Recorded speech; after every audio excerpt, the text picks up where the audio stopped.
Channel है, यहाँ पे आप मुझसे जुड़ सकते हैं। ठीक है, भविष्य में कभी ऐसा हुआ तो आप यहाँ जुड़ सकते हैं। फिलहाल ये बायोलॉजी का वीडियो बहुत ध्यानपूर्वक देखना है, आपको सुनना है, याद कर लेना है, ऐसा नहीं कि इसको लिखते जाना है।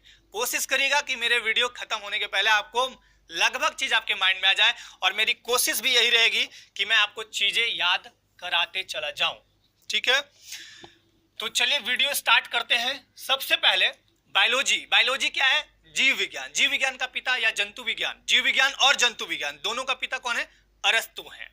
अरस्तु ने 500 जंतुओं पर अध्ययन किया था। अरस्तु जो यूनान के रहने वाले थे, बहुत इंपॉर्टेंट व्यक्तित्व। तो बायोलॉजी के पिता कौन है? अरस्तु। सबसे पहले हम पढ़ेंगे पाचन तंत्र। पाचन तंत्र में ध्यान दीजिए, मैं कुछ दिखाते जाऊंगा अपने साथ, क्योंकि यहाँ पे फिगर में लाऊंगा, बाद में आपको वो भी फिगर भी दिखाऊंगा। तो सबसे पहले पाचन तंत्र में आते हैं। मनुष्य का जो बॉडी है उसमें पाचन क्रिया कैसे कैसे संपन्न होती है वो पढ़ेंगे। सबसे पहले देखिए, सबसे बड़ी ग्रंथि लीवर, पहले उसके पहले चलते हैं। ठीक है, उसके पहले चलते हैं।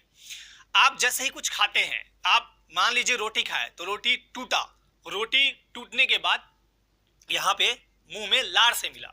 जैसे ही ये लार से मिला, यहाँ लार में बहुत सारा पानी होता है। ठीक है, पाचक मतलब बहुत सारा पाचने का काम लार को मिला के अंदर भेजता है। मतलब पाचन क्रिया मुख से ही प्रारंभ हो जाती है, क्योंकि वो भोजन को तोड़ता है। तो मुख में जैसे ही डाले, सबसे पहले तो ये कि दांत हमारे 4 प्रकार के होते हैं। ठीक है, दांत 4 प्रकार के, और एक मानव शरीर में दांत कितना होता है? 32। 28 हो सकता है, 30 हो सकता है, 32 भी हो सकता है, अधिकतम 32 दांत। ठीक है, दांत जो होता है उसका सबसे मतलब पूरे बॉडी का सबसे कठोरतम भाग कौन सा होता है? तो दांत का एनामिल। ठीक है, ये भी याद रखिएगा। दांत में कैल्शियम बहुत इंपॉर्टेंट रोल अदा करते हैं, इसलिए दांत को मजबूत रखने के लिए दूध बचपन से लोग पीते हैं। तो यहाँ भोजन को पहले ये काटने वाला, फाड़ने वाला, चबाने वाला, पीसने वाला, सारे 4 प्रकार के दांत हैं। दांत से जैसे ही भोजन अंदर जाता है तो वो लार में मिलता है। लार यानी मुख से ही भोजन का प्रारंभ स्टार्ट होता है, और लार से फिर यहाँ पे जब आता है ये वाला, ये है ग्रास नली। ग्रास नली में भोजन का कोई पाचन नहीं होता है। एक बार फिर से रिपीट, ग्रास नली में भोजन का कोई भी पाचन नहीं होता है। भोजन फिर यहाँ आएगा। उसके बाद आते आते आगे आपका फिर अब लीवर का काम, फंक्शन समझिए। मैं एक एक फंक्शन समझा रहा हूं, फिर आपको आपका फिगर भी दिखा दूंगा। लेकिन उसके पहले जीभ के बारे में समझ लीजिए। जीभ बहुत इंपॉर्टेंट है। ये मैं एक जीभ का रफ फिगर यहाँ पे तैयार कर दिया। जीभ ऐसा नहीं होगा, देखिए जीभ कुछ इस तरह का जीभ होता है। तो ये जो होता है, टेस्ट के लिए ध्यान दीजिए, टेस्ट के लिए पूछ दिया जाता है कभी कभी एग्जाम में भी, टेस्ट के लिए एग्जाम में पूछ दिया जाता है। ये वाला होगा मीठा, स्वीट, मीठा। ये होगा नमकीन, मीठा नमकीन, और फिर होगा ये खट्टा, और ये इधर जो होगा वो तीखा यानी कड़वा, कड़वाहट यहाँ आएगा। तो पहले मीठा लाएगा, फिर ये दोनों साइड, मतलब ये दोनों साइड, फिर ये दोनों साइड खट्टा। यहाँ जीभ का सबसे आगे वाला पार्ट मीठा स्वाद देगा, फिर उसके बाद नमकीन दोनों साइड, फिर खट्टा देगा, फिर लास्ट में लास्ट वाला पॉइंट, सबसे पीछे वाला जीभ का पार्ट जो होगा वो आपको बिटर यानी तीखा या कड़वा स्वाद देगा। ठीक है, अब समझते हैं हमारे बॉडी में लीवर का फंक्शन क्या है। बोलते हैं कि दारू कम पीजिए। दारू बिहार में, झारखंड में, छत्तीसगढ़ में लोग पीते हैं, आपको भी पता है। तो यहाँ लीवर का काम, लीवर को बोलते हैं यकृत, और यकृत को ही बोलते हैं जिगर। बोलते हैं ना जिगर का टुकड़ा, है ना, जिगर कभी कभी बोलते हैं। ये एक्चुअली इसको बायोलॉजी में जिगर नहीं बोलते हैं, यहाँ पे यकृत याद रखिएगा। लीवर मानव शरीर की सबसे बड़ी ग्रंथि है ये। ठीक है, लीवर, इसका मेन मुख्य काम क्या है? तो 3 काम है। पहला काम है पित्त का श्रवण करना। अगर आप जैसे भोजन आप किए ना, तो भोजन के साथ साथ बहुत सारे अपशिष्ट पदार्थ भी गए। कहने का मतलब जो भोजन घर में, ठीक है घर में भी बनाए हैं आप भोजन, लेकिन उस भोजन में बहुत सारे हो सकते हैं बैक्टीरिया जाए या कुछ और अपशिष्ट पदार्थ चले गए, तो वो तो पेट में अब खराब हो गया। तो पित्त क्या करता है, मतलब ये यकृत क्या करता है? पित्त का लगातार श्रवण करता है, पित्त निकालते रहता है यकृत, और पित्त निकालता है वो पित्ताशय गॉल ब्लैडर में जमा होता रहता है। और वो पित्त क्या करता है? अम्लीय होता है। और अम्लीय होता है तो वो भोजन के साथ जब मिलेगा तो जितने भी भोजन में अपशिष्ट खराब चीज होंगे, मतलब बैक्टीरिया फैक्टीरिया जो भी खराब चीज होंगे, उसको मार देगा, भोजन को मतलब ठीक करेगा, फ्रेश करेगा, फिल्टर करेगा। ठीक है, ये याद रखिएगा। रेड ब्लड कॉर्पस मतलब लाल रक्त कण के लिए आयरन स्टोर करता है। आपको एक चीज और बता दें, आयरन, आयरन मतलब लौह तत्व। अभी महिलाओं में क्या होता है, महिलाओं में आमतौर पर देखोगे लौह तत्व की कमी होती है, जिससे एनीमिया रोग होता है। उसके बारे में चर्चा करेंगे। एंजाइमों का श्रवण, एंजाइमों का श्रवण, एंजाइम क्या होते हैं, पाचक तत्व होते हैं। तो इन सब का लीवर बहुत इंपॉर्टेंट, लीवर का काम बहुत बड़ा होता है, ये याद रखिएगा, ठीक है।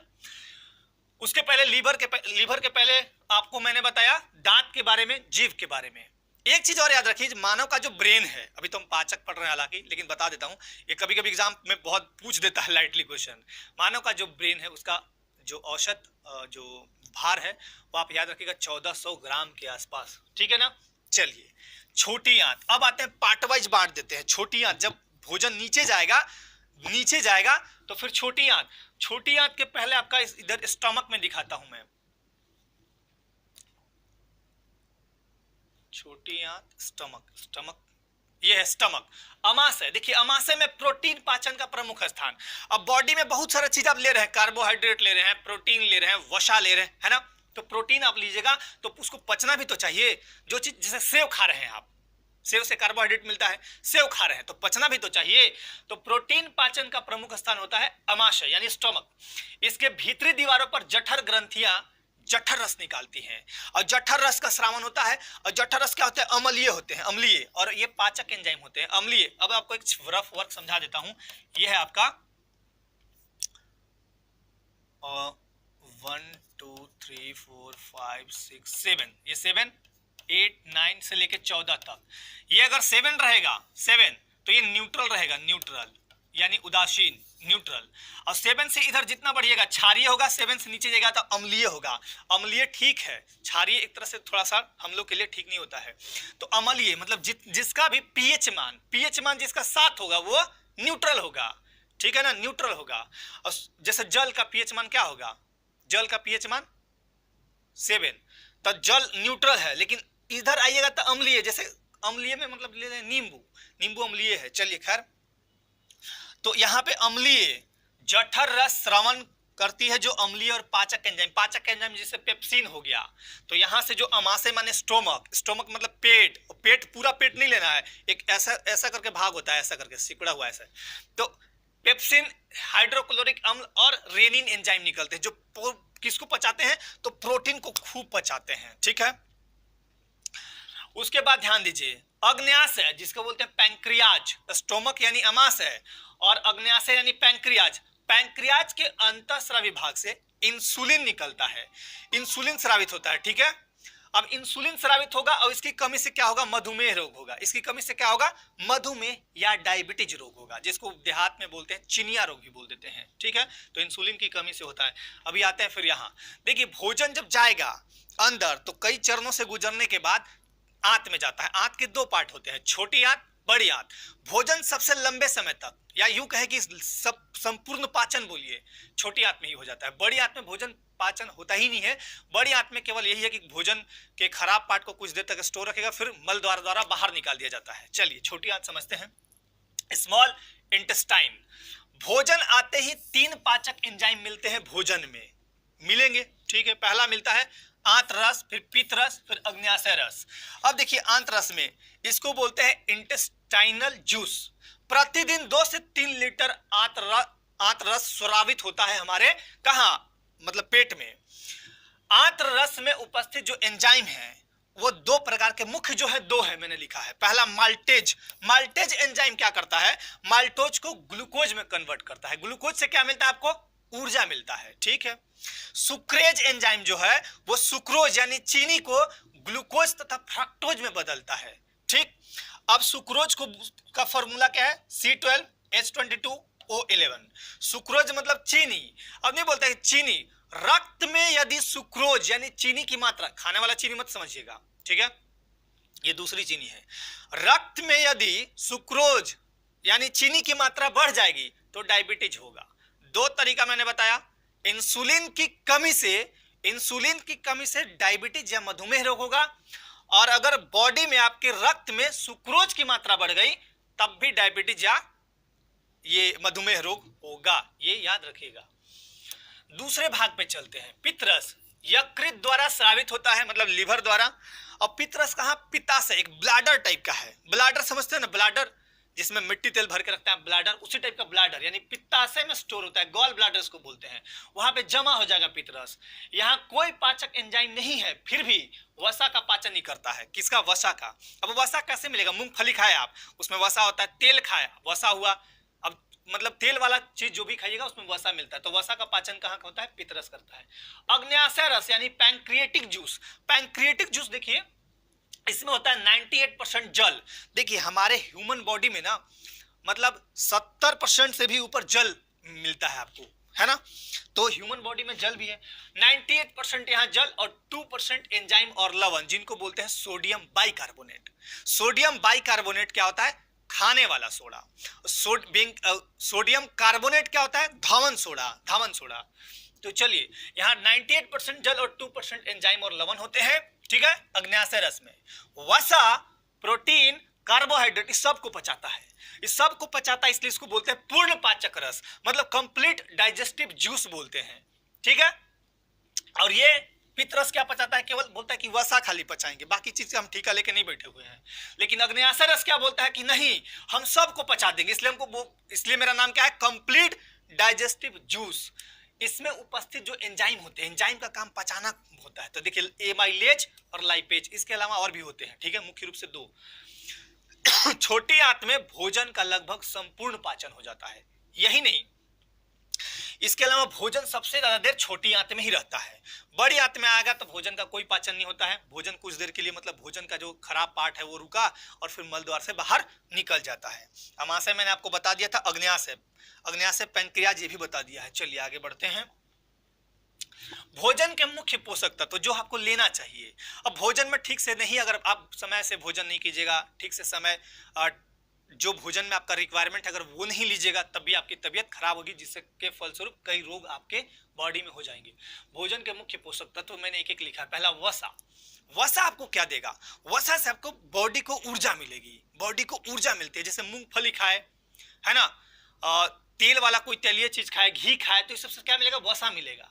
कार्बोहाइड्रेट, कार्बोहाइड्रेट कैसे मिलेगा, शकरकंद खा लीजिए, आलू खा लीजिए, या पपीता, पपीता को बोला जाता है, सभी विटामिन होते हैं इसमें, ठीक है, तो ये भी बॉडी को क्या देता है, ऊर्जा देता है। कार्बोहाइड्रेट टूट के ग्लूकोज में कन्वर्ट होगा। देखिएगा आप जो धावक होते हैं, धावक या खिलाड़ी को देखिएगा, तत्काल उनको ऊर्जा चाहिए होता है, तो तत्काल ऊर्जा, अब उनको कहिए कि रोटी खाओ तो कार्बोहाइड्रेट आएगा, फिर ग्लूकोज में, ऐसा थोड़ा होगा, उनको ग्लूकोज पिला देते हैं, तुरंत बॉडी में ऊर्जा आ जाती है, ठीक है। अब यहाँ खनिज लवण, खनिज लवण बहुत सारे हैं, लौह तत्व वगैरह बहुत सारे और हैं, कैल्शियम है, फास्फोरस है, मैग्नीशियम है, सब हमारे बॉडी में है, धरती से ही नहीं निकालना, यहाँ भी है हमारे। तो खनिज लवण और विटामिन ये हमको स्वस्थ रखते हैं और रोगों से लड़ने में सहायता करते हैं, जैसे vitamin A, B, C, D, है ना। प्रोटीन, प्रोटीन क्या करता है, टूटे फूटे अंगों की मरम्मत करता है। यही नहीं, प्रोटीन किससे मिलेगा, सबसे ज्यादा प्रोटीन सोयाबीन से मिलता है। सोयाबीन सबसे ज्यादा मध्य प्रदेश में होता है। मध्य प्रदेश के लोग को देखिएगा एकदम प्रोटीन खा खा के एकदम बहुत तेज है उनका दिमाग। चना, अरहर, इसमें भी प्रोटीन मिलता है, तो ये याद रखिएगा आप, ठीक है। तो भोजन के मुख्य पोषक तत्व ये हो गए। एक चीज और, अगर भोजन में मान लीजिए लौह तत्व की कमी हो गई, लौह तत्व, तो लौह तत्व की कमी हो गई तो एनीमिया रोग होगा, और एनीमिया रोग होगा तो उसके उपचार के लिए क्या खाइएगा, पालक, पालक खूब खाना चाहिए, महिलाओं को भी खूब खाना चाहिए पालक।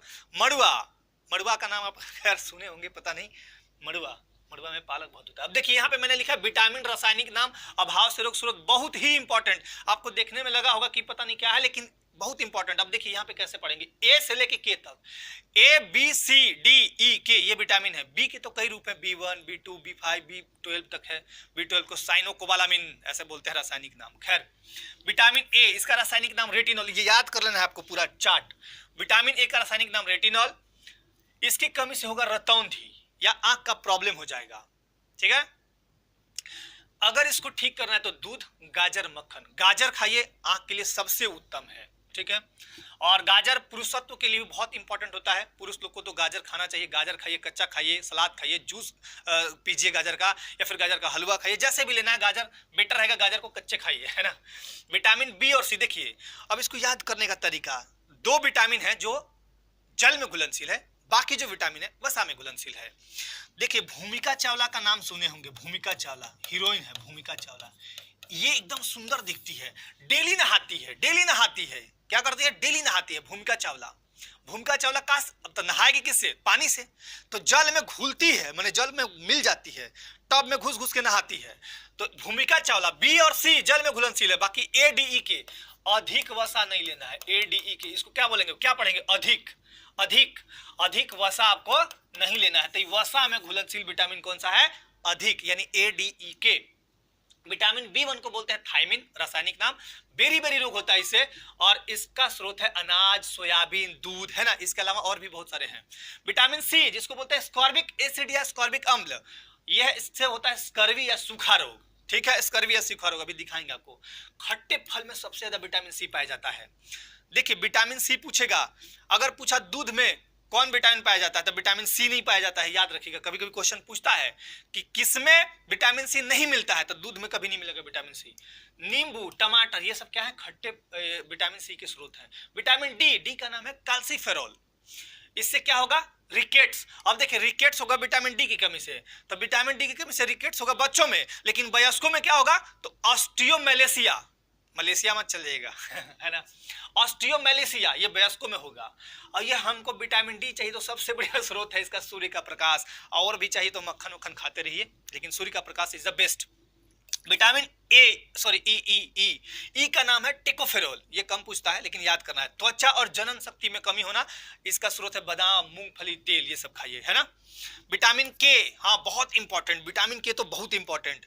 फिलोक्विनोन, तो इससे क्या होगा? रक्त का थक्का नहीं जमेगा। विटामिन के की अगर कमी होगी, जैसे मान लीजिए कभी आपको चोट लग गया या गिर गए, तो रक्त का थक्का नहीं जमेगा, तो मान लीजिए कट गया इसे, तो खून निकलते रहेगा, बंद ही नहीं होगा, तो व्यक्ति में खून की कमी या फिर डेथ भी हो सकता है।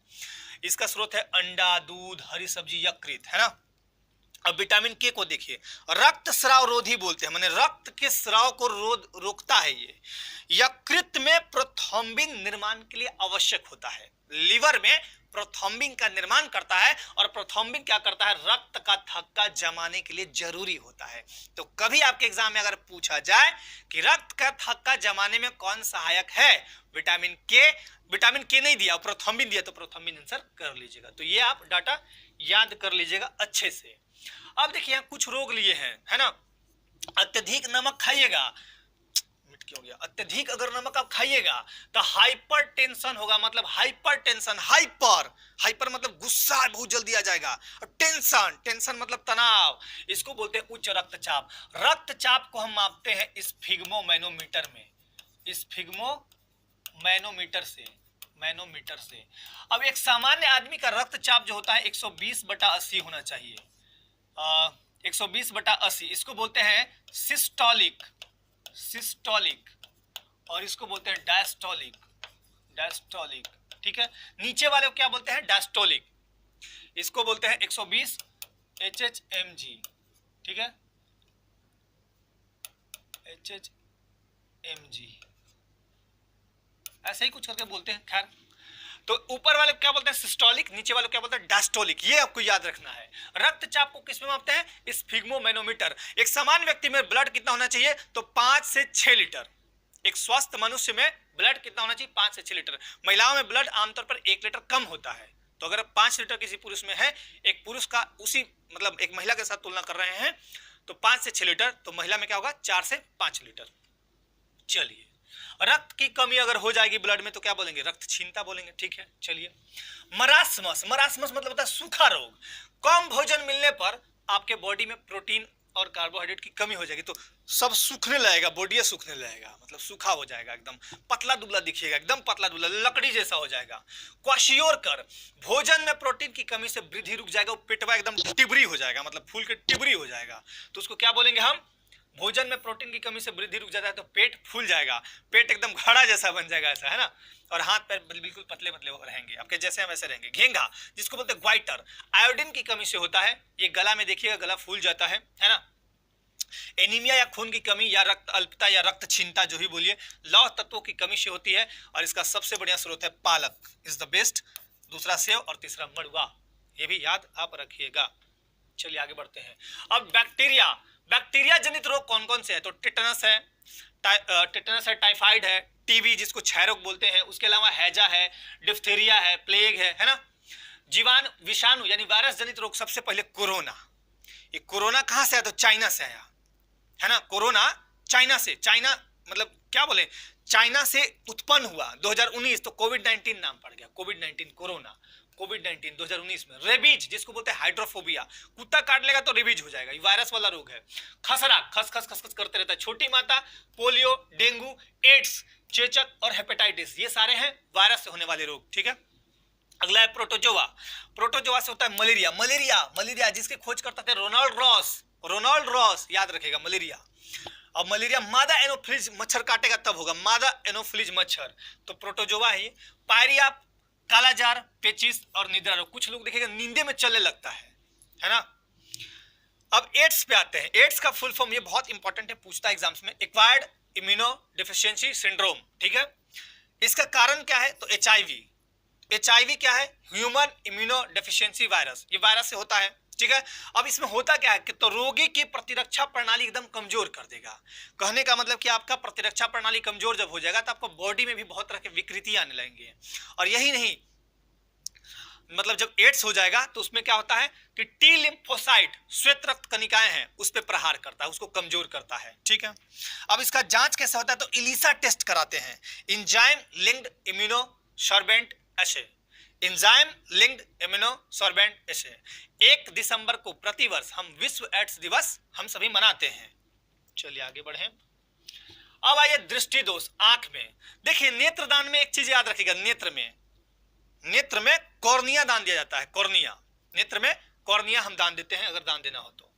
निकट दृष्टि दोष, 3 दृष्टि दोष इज बहुत इंपॉर्टेंट। निकट दृष्टि दोष को बोलते हैं मायोपिया, निकट, इसमें याद रखने का तरीका, जो दृष्टि दोष होगा वो आपको दिखेगा, और जो दृष्टि दोष मतलब निकट है तो निकट एकदम बढ़िया से दिखेगा, दूर वाला नहीं दिखेगा। निकट की वस्तु स्पष्ट दिखेगी लेकिन दूर की नहीं, और बहुत लोग यहाँ कंफ्यूज हो जाते हैं। याद रखिएगा, याद रखने का तरीका कि निकट का दिखेगा, दूर का नहीं दिखेगा। अब देखिए निकट में है 3 अक्षर, 1 2 3, तो इसका उपचार होगा 4 वाले से, मतलब अवतल लेंस, 4 यहाँ पे 1 2 3 4 अक्षर का है। ये बहुत लोग कंफ्यूज होते हैं, इसलिए याद कीजिएगा। दूर दृष्टि उसको बोलते हैं। अब दूर है तो हाइपर, हाई मतलब क्या होता है, हाई मतलब दूर या ऊपर कहिए, हाइपरमेट्रोपिया, याद रखिएगा। दूर की वस्तु स्पष्ट दिखेगी लेकिन निकट का नहीं दिखेगा। अभी दो है, दूर में 2 वर्ड है तो यहाँ 3 वर्ड, उत्तल लेंस, ठीक है। चलिए जरा दृष्टि दोष, या इसी को बोलते हैं हम प्रेसबायोपिया। अधिक उम्र होने पर ना तो आपको दूर का दिखेगा ना तो नजदीक का दिखेगा, ये उम्र की वजह से होती है, आंखों का क्षमता घटने लगता है। इसको ठीक करना है तो द्विफोकल या बायफोकल लेंस से ठीक किया जाता है। चलिए आगे चलते हैं। अब आते हैं फोटोसिंथेसिस पर, यानी प्रकाश संश्लेषण। प्रकाश संश्लेषण एक जैव रासायनिक प्रक्रिया है, जैव रासायनिक प्रक्रिया है। और यहाँ पे होता क्या है कि पौधे सूर्य के प्रकाश की उपस्थिति में, देखिए इसमें क्लोरोफिल का बहुत बड़ा रोल होता है। क्लोरोफिल मतलब अभी आपको बताऊंगा, मैं सेल पढ़ाऊंगा इसके बाद तो आपको समझा दूंगा अच्छे से। पौधे जो है सूर्य के प्रकाश की उपस्थिति में जड़ों द्वारा, पौधे जो है सूर्य के प्रकाश की उपस्थिति में जड़ों द्वारा भूमि से, पौधे सूर्य के प्रकाश की उपस्थिति में जड़ द्वारा भूमि से क्या लेते हैं, जल और खनिज लवण, उनको जो भी चाहिए होता है ले लेते हैं, जल और खनिज लवण। और वायुमंडल में क्या है, वायुमंडल में CO2, देखिए CO2 कितना है, 0.03%, ये भी याद रखिएगा। वायुमंडल में सबसे ज्यादा आपका नाइट्रोजन गैस 78%, 78.08%, और उसके बाद दूसरे नंबर पे आता है ऑक्सीजन 20.95%, उसको 21% बोल दीजिए, है ना। उसके बाद तीसरे नंबर पे आता है ऑर्गन 0. इसको मैं लिख देता हूं यहाँ पे, मान लीजिए ये वायुमंडल है, यहाँ पे नाइट्रोजन गैस कितना है, नाइट्रोजन है 78%, रफली आप याद रखिए। ऑक्सीजन है आपका 21%, ऑर्गन है आपका 0.93%, और कार्बन डाइऑक्साइड है आपका 0.03%। ये 4 गैस मुख्य रूप से आप याद रखिएगा, नाइट्रोजन, ऑक्सीजन, ऑक्सीजन को प्राणवायु गैस भी बोलते हैं, ठीक है। अब यहां ध्यान दीजिए, पत्तियों में मौजूद हरे रंग के पदार्थ, यानी हरे रंग के पदार्थ कौन है, यानी पर्णहरित, पर्णहरित को क्या बोलते हैं, क्लोरोफिल। अब क्लोरोफिल क्या करेगा, क्लोरोफिल की उपस्थिति में भोजन, मंड, या भोजन को बोलते हैं मंड बनाते हैं, और वायुमंडल में क्या करते हैं, ऑक्सीजन विमुक्त करते हैं। कौन करते हैं ऑक्सीजन विमुक्त, तो ये पौधे करते हैं। पौधे क्या है, देखिए पौधे हमारे लिए बहुत ही इंपॉर्टेंट है। क्यों इंपॉर्टेंट है, अगर पौधे नहीं रहेंगे तो फिर हमारा जीवन नहीं होगा, क्योंकि प्राणवायु क्या है, प्राणवायु हम किसे बोलते हैं, तो प्राणवायु बोलते हैं हम ऑक्सीजन को। कार्बन डाइऑक्साइड ग्रहण करते हैं पौधे और ऑक्सीजन को क्या करते हैं, छोड़ते हैं। तो ये हमारे लिए पौधे बहुत इंपॉर्टेंट हैं, याद रखिएगा ये भी चीज, है ना। चलिए एक चीज और देखते हैं, इसके बाद ध्यान दीजिएगा थोड़ा सा, 1 सेकेंड। अब देखिए, पत्तियों में मौजूद हरे रंग के पदार्थ जिनको बोलते हैं क्लोरोफिल की उपस्थिति में भोजन मंड बनाते हैं और वायुमंडल में ऑक्सीजन मुक्त करते हैं, यही है फोटोसिंथेसिस। अभी आपको दिखाता हूं, जैसे 6CO2 यह है कार्बन डाइऑक्साइड, 6H2O यह है जल। इसके बाद हम सूर्य का प्रकाश लेंगे, मतलब पौधे लेंगे, हम नहीं लेंगे, सूर्य का प्रकाश क्लोरोफिल में आया। देखिए फोटोसिंथेसिस के लिए सबसे इंपॉर्टेंट क्या है, लाल प्रकाश। लाल प्रकाश नहीं रहेगा मतलब फोटोसिंथेसिस की क्रिया दिन में होगी, रात में कभी नहीं हो सकती है। तो यहां पे सूर्य का प्रकाश और क्लोरोफिल, क्लोरोफिल को मिला सूर्य का प्रकाश। अब ये बना क्या, C6H12O6 प्लस 6O2, यानी ये बना द्राक्ष शर्करा, इसको बोलते हैं ग्लूकोज। अब ये फिर बन गया ऑक्सीजन। अब देखिए हम पौधे क्या लिए, पौधे लिए कार्बन डाइऑक्साइड वायुमंडल से, जल और पोषक तत्व लिए, और सूर्य का प्रकाश मिला क्लोरोफिल पतैया पर, और उसके बाद ये बन गया क्या, उत्पाद क्या बना, उनसे बना क्या, तब ग्लूकोज बना। यही ग्लूकोज टूट के मंड में यानी भोजन में बनता है, पौधों का भोजन बन जाता है, और ऑक्सीजन वायुमंडल में बिखर जाता है। ठीक है, मतलब चला जाता है। एनसीईआरटी का डाटा ये कहता है 6CO2 प्लस 12H2O, इसके बाद सूर्य का प्रकाश, सनलाइट और क्लोरोफिल, ये उत्पाद क्या करेगा, C6H12O6, ठीक है, प्लस 6O2 प्लस 6H2O, ये एनसीईआरटी में बोला है। दोनों आप याद कर लीजिएगा, कोई दिक्कत नहीं है। प्रकाश संश्लेषण का अंतिम उत्पाद ग्लूकोज, जो शीघ्र ही मंड में कन्वर्ट हो जाता है। ये बातें आप याद रखिएगा, ठीक है। चलिए अब आपको थोड़ा हम फोटो दिखा दें। ये है फोटो, पहला आपका ये। अब ध्यान दीजिएगा ये वाला फोटो पे,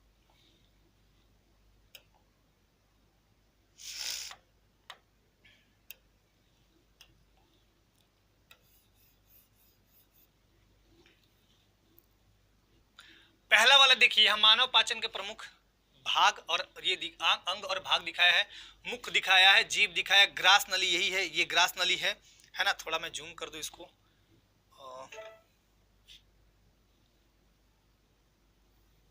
थोड़ा मैं जूम कर देता हूं, देखिए ग्रास नली। इसके बाद ये लीवर है, ये आपका लीवर है। स्टोमक ये देखिए, ये वाला है स्टोमक वाला पार्ट। अग्न्याशय पैंक्रियाज यहाँ है, जो पैंक्रियाटिक जूस निकलता है, और यहाँ पे ये देखिए ये है आपका पित्ताशय, गॉल ब्लैडर, यही हरा वाला, ठीक है। उसके बाद आपका फिर ये है आपका, ये बड़ी आंत है बाहर वाला, ये बीच वाला, नीचे वाला छोटी आंत। तो ये आपका इस तरह से फिर मलाशय यानी गुदा में चला जाता है भोजन, ठीक है। चलिए फोटोसिंथेसिस का ये फिगर है आपका, देख लीजिए एक बार दिखा देता हूं। फोटोसिंथेसिस क्या है, यहाँ पे क्या है, ये पौधे जो है जड़ से मतलब क्या लिए, खनिज लवण लिए, है ना, और पानी लिए। उसके बाद इनको क्या मिला, लाइट मिला और कार्बन डाइऑक्साइड लिए, लाइट मिला और कार्बन डाइऑक्साइड लिए, और ये बनाए ग्लूकोज और O2 मुक्त कर दिए। यही आपका फिगर था। चलिए अब आते हैं हम दूसरे पार्ट पे।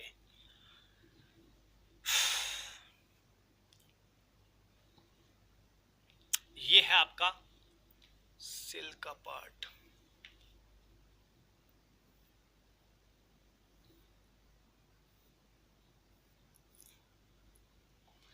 देखिए सेल है, बहुत ही इंपॉर्टेंट टॉपिक है सेल। आपको दिख रहा है, चेंज करके देखो, डार्क मोड, ये तो नहीं दिखेगा। चलिए ये वाला मोड कर देता हूं मैं, नाइट, ठीक है। देखिए ये है सेल। सेल का कुछ चीज मैं बताते चलूंगा और आपको दिमाग में रखते चलना है सेल से संबंधित चीजें।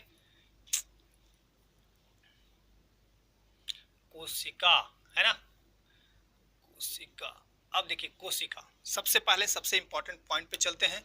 कोशिका क्या है, तो कोशिका जीवन की संरचनात्मक और क्रियात्मक इकाई को कहते हैं। जीवन की संरचनात्मक और क्रियात्मक इकाई को क्या बोलते हैं, सेल बोलते हैं। सेल के अध्ययन को क्या बोलते हैं, तो साइटोलॉजी बोलते हैं। क्या बोलते हैं, साइटोलॉजी बोलते हैं। सेल की खोज किसने और कब की थी, तो 1665 में किसने की थी, रॉबर्ट हुक ने की थी। किसने की थी, सेल की खोज 1665 में रॉबर्ट हुक ने की थी, ये बात याद रखिएगा। लेकिन इन्होंने क्या किया था, सेल जो खोजा था इन्होंने, वो था आपका मतलब मृत सेल। रॉबर्ट हुक जो सर्वप्रथम सेल का खोज किए 1665 में, वो था मृत सेल।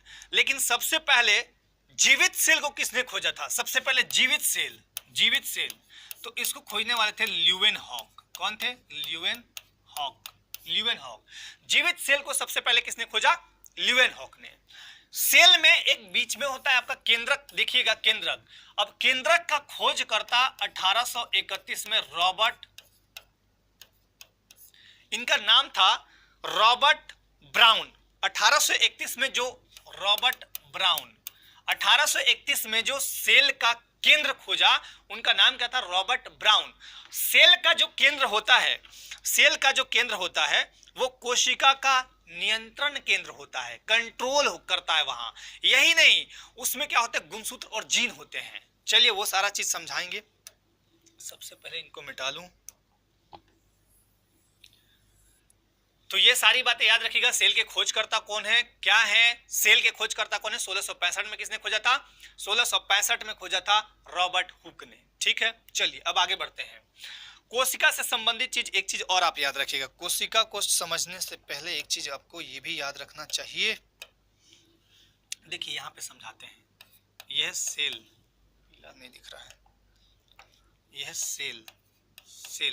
सेल के ऊपर होगा आपका टिश्यू, TISSU, टिश्यू मतलब ऊतक। ठीक है, सेल मतलब कोशिका। ठीक है, इसके ऊपर होगा पार्ट और इसके ऊपर होगा बॉडी मतलब शरीर। अब समझिए सेल किसको बोलते हैं? कोशिका हमारे जीवन की क्रियात्मक और संरचनात्मक इकाई है, मूलभूत इकाई है सेल के बाद ये टिश्यू बनते हैं टिश्यू। ये उसके बाद अंग, मान लीजिए ये हाथ है, एक अंग है, अंग है, नाक अंग है, कान अंग है, ये सब अंग है। उसके बाद पूरा फिर बॉडी बन गया। जैसे इसको समझिए, ये ईंटा है, ईंट से क्या बनता है? दीवार बना, दीवार से क्या बना? रूम बना, कमरा, और रूम से क्या बना? घर बना। यही चीज आपको याद रखने हैं। ठीक है, तो सेल से संबंधित चीजें याद रखिएगा। सेल के बाद क्या बनेगा? टिश्यू बनेगा, उसके बाद पार्ट बनेगा, उसके बाद बॉडी बनेगा। ये चीजें आपको याद रखनी है। ठीक है, चलिए अब आगे बढ़ते हैं। इसके बाद सेल होते हैं यहाँ पे दो प्रकार के। कोशिका में पाए जाने वाले केंद्रक की खोज किसने की थी? रॉबर्ट ब्राउन ने 1831 में। कोशिका में पाए जाने वाले केंद्रक के आधार पर ये दो प्रकार के होते हैं। पहला होता है प्रोकैरियोटिक सेल और दूसरा होता है यूकैरियोटिक सेल। प्रोकैरियोटिक सेल में क्या होता है? केंद्रक नहीं पाया जाता है। यूकैरियोटिक सेल में केंद्रक पाया जाता है। कुछ पॉइंट है, बहुत ज्यादा नहीं है, याद कर लेना आपको। इसमें केंद्रक झिल्ली यानी न्यूक्लियर मेम्ब्रेन अनुपस्थित होते हैं। झिल्ली नहीं होता है, झिल्ली है ना, और इसमें केंद्रक झिल्ली होता है। इसमें गुणसूत्र यानी क्रोमोसोम एक होता है और इसमें यूकैरियोटिक सेल में गुणसूत्र एक से अधिक होंगे। इसमें DNA deoxyribose nucleic acid protein के साथ जुड़ा नहीं होता है और हिस्टोन प्रोटीन का पूर्णतः अभाव होता है। इसमें डीएनए प्रोटीन के साथ जुड़ा होता है और हिस्टोन प्रोटीन अनुपस्थित होता है। अब देखिएगा, आगे थोड़ा बढ़ा लें। प्रोकैरियोटिक सेल जीवाणु जैसे ब्लू ग्रीन एल्गे, नील हरित शैवाल आदि में पाई जाती है। प्रोकैरियोटिक सेल जो है नील हरित शैवाल आदि में मतलब जीवाणु पाई जाती है। वायरस और बैक्टीरिया को छोड़कर ये जंतु तथा सभी पौधों में पाई जाती है। देखिए प्रोकैरियोटिक, यूकैरियोटिक किस में पाया जाएगा? वायरस और बैक्टीरिया को छोड़कर जंतु और सभी पौधों में ये पाए जाते हैं, ये वाले सेल। विश्व की सबसे बड़ी सेल कौन सी है? यानी कोशिका, शुतुरमुर्ग का अंडा, एग ऑफ ऑस्ट्रिच। और अगर बोले विश्व की सबसे छोटी सेल तो माइकोप्लाज्मा यानी परजीवी जीवाणु। ठीक है, ये याद रखिएगा। एक सेल का डिवीजन इस तरह से होता है कि एक जंतु सेल और एक पादप सेल। जंतु सेल ये थोड़ा सा इंपॉर्टेंट याद रखिएगा।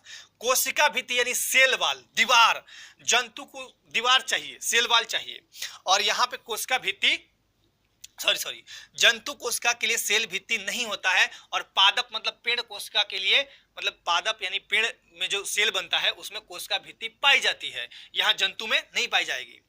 कोशिका झिल्ली यानी मेम्ब्रेन, प्लाज्मा झिल्ली आदि पाई जाती है, यहाँ पे वो चीज।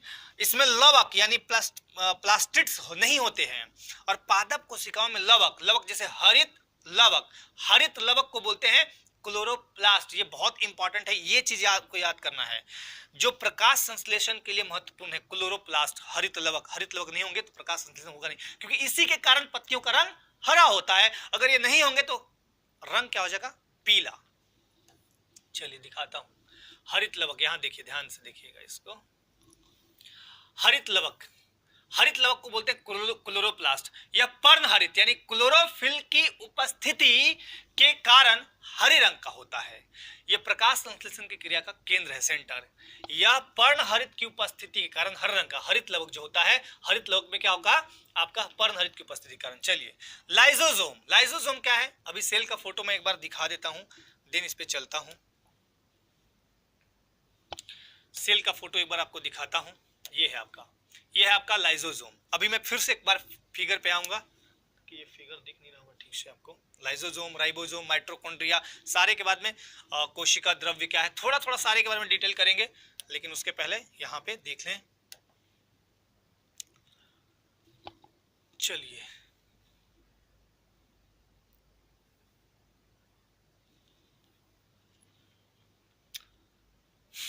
देखिए, लाइसोसोम ये जंतु कोशिकाओं में प्रचुर मात्रा में पाए जाते हैं, मतलब जंतु कोशिका में है वो बहुत ज्यादा मात्रा में होंगे, प्रचुर मात्रा में जितना होना चाहिए। कभी कभी लाइसोसोम अपनी ही कोशिका को पचा लेता है, खा जाता है। कभी कभी किसी जीव को देखेगा नहीं भोजन मिल रहा तो अपने ही को मार के अपने ही बच्चे को खा गया, उसी तरह ये अपने ही कोशिका को खा लेता है, इसलिए इसको बोलते हैं सुसाइड बैग यानी पाचक थैली, यानी लाइसोसोम को बोलते हैं आत्महत्या की थैली। ये याद रखिएगा, बहुत बार इंपॉर्टेंट क्वेश्चन है, पूछा जाता है। वर्णी लवक, ये इंपॉर्टेंट, यहां से आपको बहुत सारा चीज याद करना है। यानी क्रोमोप्लास्ट, ये हरे रंग को छोड़कर पौधे के अन्य रंगों में पाए जाएंगे, ठीक है। पौधों में अन्य रंग के लिए उत्तरदायी है। जैसे कच्चा टमाटर क्या होता है, हरा, लेकिन पकने पर लाल होता है। क्यों होता है, क्योंकि उसमें हरित लवक यानी वर्णी लवक में परिवर्तित होता है। जो हरित लवक है, हरित लवक काम क्या करता है, हरा करने का काम। ये वर्णी लवक में जब बदलेगा तो उसका कलर चेंज हो जाएगा। जैसे यहां पे देखिए टमाटर का लाल रंग, इसमें जो वर्णी लवक है, वर्णी लवक वो है लाइकोपिन। जब लाइकोपिन उसमें आएगा तो वो लाल हो जाएगा, और हरित लवक जब तक रहेगा वो हरा रहेगा। गाजर में उसी तरह, गाजर का जो लाल रंग या जो भी रंग होता है, कैरोटीन वर्ण के कारण लाल होता है इसका। हल्दी का पीला रंग होता है जैंथोफिल के कारण, ठीक है। ये बातें ये भी याद रखिएगा। माइटोकॉन्ड्रिया, यह केवल यूकैरियोटिक सेल में पाई जाती है, ठीक। मुख्य कार्य इसका क्या है, श्वसन क्रिया का संपादन। इसका काम है श्वसन क्रिया को संपादित करना। माइटोकॉन्ड्रिया में ऑक्सीजन की उपस्थिति में भोजन के विखंडन से ऊर्जा मुक्त होती है। ऑक्सीजन की उपस्थिति में भोजन जब विखंडित होगा तो ऊर्जा मुक्त होती है, जो एटीपी को बोलते हैं एडिनोसिन ट्राइफॉस्फेट, उसके रूप में स्टोर होती है। इसी कारण माइटोकॉन्ड्रिया का कोशिका का पावर हाउस कहते हैं। इसको सब कुछ मिलते रहता है, इसलिए पावर हाउस बोलते हैं। राइबोसोम, ये आरएनए यानी राइबो न्यूक्लिक अम्ल और प्रोटीन से बनी संरचनाएं हैं।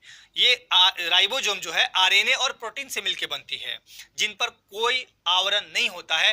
राइबोसोम प्रोटीन संश्लेषण में सहायक है, ठीक है। चलिए बात समझ में आई, आगे अब आते हैं गुणसूत्र पर, यानी क्रोमोसोम। गुणसूत्र देखिए बहुत ही इंपॉर्टेंट मतलब टॉपिक है, गुणसूत्र यानी क्रोमोसोम। अब देखिएगा क्रोमोसोम, अब देखिए क्रोमोसोम, क्रोमोसोम दो चीजों से मुख्य रूप से बना है। पहला है आपका डीएनए, डीऑक्सीराइबोज न्यूक्लिक एसिड 40% होता है गुणसूत्र में, और हिस्टोन प्रोटीन 60% होता है। ये आप डीएनए मतलब गुणसूत्र के आधार पे क्या होता है, माता पिता मतलब माता पिता के बच्चों में जो मतलब एक्टिविटियां आती हैं गुणसूत्र की वजह से आती हैं। खैर, नामकरण गुणसूत्र का कौन किया था, तो वाल्डेयर ने किया था। कौन किया था, वाल्डेयर ने किया था, ये भी आप याद रखिएगा, वाल्डेयर ने किया। जेम्स वाटसन और क्रिक ने 1953 में डीएनए का डबल हेलिक्स मॉडल दिया था। क्या दिया था 1953 में, डीएनए का यानी डीऑक्सीराइबो न्यूक्लिक एसिड का द्विकुंडलित संरचना यानी डबल हेलिक्स मॉडल दिया। इसके लिए इनको 1962 में नोबेल प्राइज से पुरस्कृत किया गया था। गुणसूत्र कोशिका के केंद्रक में, अब सेल के केंद्रक में धागे के समान फैला रहता है। कुछ मात्रा माइटोकॉन्ड्रिया और क्लोरोप्लास्ट में भी होता है। गुणसूत्र क्या है, यह एक आनुवांशिक पदार्थ है जो माता पिता से उनके गुणों को संतानों में पहुंचाता है। मैंने भी बताया कि माता पिता का जो क्वालिटी होगा, गुण होगा, वो बच्चों में आता है गुणसूत्र की वजह से, ठीक है। चलिए आगे बढ़ते हैं। अब आते हैं आरएनए पे थोड़ा सा, ये बहुत ही इंपॉर्टेंट है आरएनए। देखिए RNA ribo nucleic acid, RNA कोशिका द्रव में बिखरा रहता है। सेल का जो द्रव होगा उसमें बिखरा रहता है। यह मुख्य रूप से प्रोटीन निर्माण की प्रक्रिया में भाग लेता है, और यह एकल कुंडल संरचना है, मतलब एकल गुणसूत्र तो ऐसे से लपेटे हुए रहते हैं। खैर, मानव में गुणसूत्र यानी क्रोमोसोम की संख्या कितनी होगी? 46। अगर टोटल संख्या पूछा 46, अगर जोड़ी पूछेगा तो बोलिएगा 23। ठीक है, 22 जोड़ी दोनों में एक समान, मतलब 22 जोड़ी जो होता है क्रोमोसोम महिला में और पुरुष में XX रहेगा, लेकिन 23वां जोड़ी जो पुरुष में होगा वो निर्णायक होता है, वो निर्णायक होता है। 23वां जोड़ी बच्चे के लिंग का निर्धारण करता है, यही निर्णय करता है कि बच्चा होगा कि बच्ची होगा। इसको मैं समझा देता हूं। 22 प्लस X, ठीक है, और 22 प्लस Y, यही दो कंडीशन बनते हैं। 22 जोड़ी तो समान है, एक समान दोनों में है, लेकिन कंडीशन बनता है 23वां जोड़ी के लिए 22 प्लस X और 22 प्लस Y, यानी 23वां जोड़ी यही हो सकता है। तो अगर मेल में क्या होता है? शुक्राणु होता है, और महिला में क्या होता है? अंडाणु होता है। फीमेल में गुणसूत्र एक समान होगा, मतलब 22 प्लस X और 22 प्लस X, इसमें अलग अलग नहीं होगा। अभी आपको आगे दिखाता हूं मैं। चलिए अब देखिएगा, इसमें जब फर्टिलाइजेशन यानी निषेचन के समय अगर अंडाणु, पहला कंडीशन, अगर अंडाणु किस में होगा? स्त्री में होगा। पुरुष अंडाणु, एक्स अंडाणु पुरुष के शुक्राणु, तो शुक्राणु कौन सा? पुरुष के शुक्राणु, मतलब शुक्राणु से मिलेगा। जैसे अंडाणु जो है स्त्री का X गुणसूत्र वाले, स्त्री में तो X ही है, लेकिन मेल में कौन सा है? तो X और Y, 23वां जोड़ी ये है दो, पहला हम X लेते हैं फिर Y लेंगे। अगर महिला का अंडाणु है, वो 23वां जोड़ी जो पुरुष का है शुक्राणु, X गुणसूत्र वाले पुरुष के शुक्राणु के साथ मैच करता है, तो जाइगोट होगा, युग्मनज। तो फिर उसमें 23वां जोड़ी जो बनेगा वो XX बनेगा, क्योंकि एक X यहां महिला से आया और एक X पुरुष से, तो XX बन गया, अर्थात लड़की होगी, XX लड़की होगी। दूसरा कंडीशन, स्त्री के अंडाणु, उसमें तो X ही निकलना है, क्योंकि मैंने बोला कि 22 प्लस X महिला में है, 22 प्लस X महिला में है, लेकिन पुरुष में क्या है? 22 प्लस X और 22 प्लस Y। तो 22 प्लस X तो दिखा दिया, 22 प्लस Y। पुरुष में जैसे स्त्री का अंडाणु X वाला निकला और पुरुष का Y गुणसूत्र वाला शुक्राणु मिला, तो युग्मनज यानी जाइगोट होगा, तो 23वां जोड़ी XY बनेगा। अब XY जब बनेगा तो लड़का होगा। तो गुणसूत्र मतलब जो गुणसूत्र है 23वां गुणसूत्र, वो बहुत इंपॉर्टेंट है लिंग निर्धारण में। चलिए एक दो चीज और यहां पे दिखा देता हूं। देखिए, जो लड़कियां होती हैं उनमें एक हार्मोन होता है एस्ट्रोजन हार्मोन। एस्ट्रोजन हार्मोन क्या करता है? जैसे लड़की जब जैसे जैसे बड़ी होगी तो उसका वक्ष मतलब स्तन बड़ा होगा, फिर आपका अंडवाहिनी का विकास होगा, योनि का विकास होगा, गर्भाशय का विकास होगा। ये किसके कारण होता है? तो एस्ट्रोजन हार्मोन्स के कारण। और एक इंपॉर्टेंट, अभी कोई एग्जाम में पूछा था, बहुत इंपॉर्टेंट, ये वाला प्रोजेस्टेरोन वाला पूछा था। स्त्रियों में गर्भधारक हार्मोन्स होगा तभी तो सब कुछ होगा। तो गर्भधारक हार्मोन्स का नाम क्या है? प्रोजेस्टेरोन। अब पुरुष का पौरुष विकास हार्मोन कौन सा? जैसे मूछ निकल आना है ना, बाकी चीज होना, वो होगा टेस्टोस्टेरोन के कारण। तो पुरुष का पौरुष विकास हार्मोन कौन सा है? तो टेस्टोस्टेरोन है। ये भी आप याद रखेंगे। चलिए आते हैं, अब आते हैं पादप में, प्लांट में आते हैं। प्लांट में देख लीजिए कुछ चीजें हैं। अब प्लांट यानी पादप कार्यकी में हम पढ़ेंगे सबसे पहले प्रकाश संश्लेषण, तो आपको बता दिया, पौधों में श्वसन जनन वगैरह वगैरह। चलिए यहाँ पे आते हैं प्लांट हार्मोन्स। अब प्लांट हार्मोन्स में देखिए क्या पढ़ेंगे हम लोग।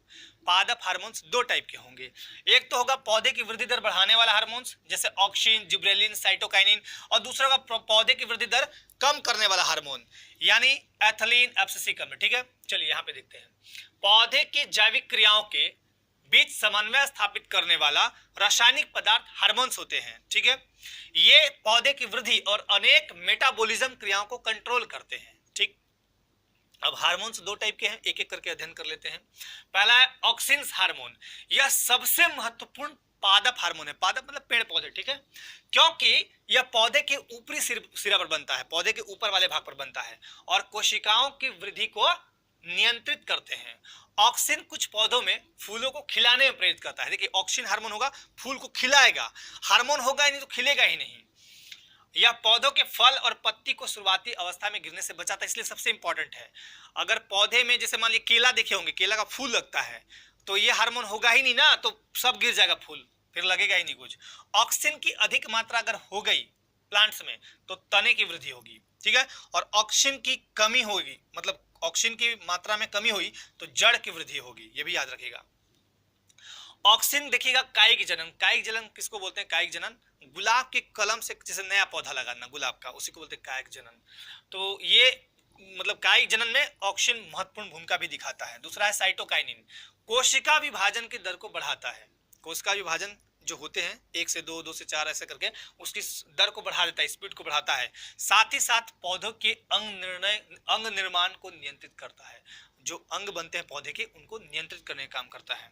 यह हार्मोन वहां संश्लेषित होता है जहां तेजी से कोशिका विभाजन होता है, जैसे तरुण फल, तरुण मतलब युवा फल, विकासशील कलिका, वहां पे तेजी से ये काम करते हैं। चलिए अगला आते हैं जिब्रेलिन्स।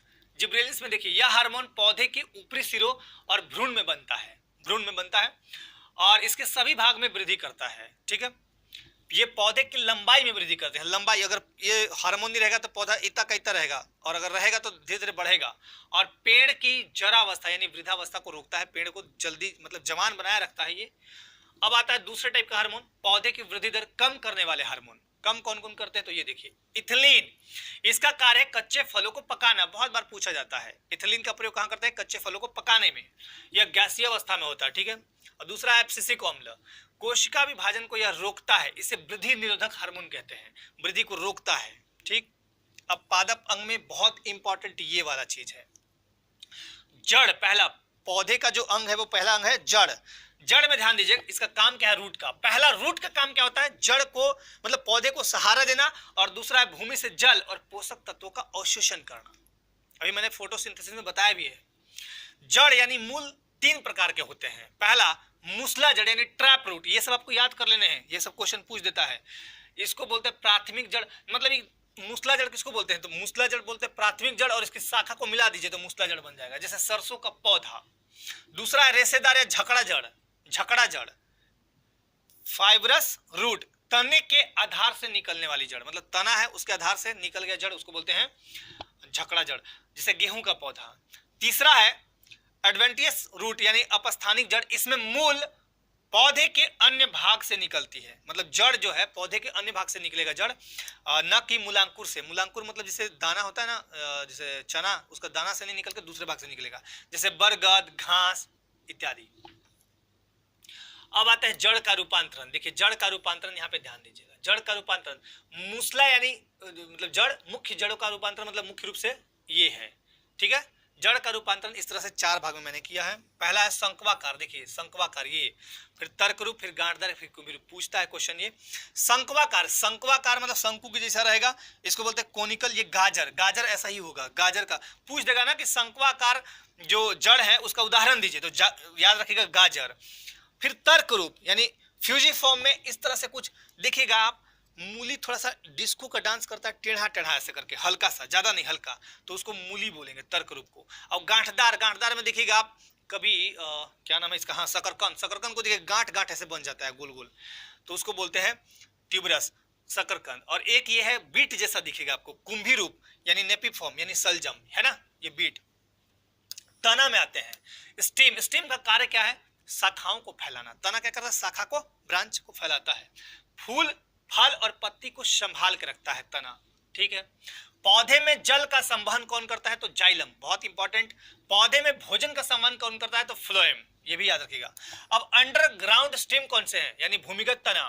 तो तने का वह भाग जो भूमि के अंदर पाया जाता है भूमिगत तना कहलाता है, जैसे हल्दी हो गया, गाजर हो गया, प्याज हो गया, है ना, अदरक हो गया।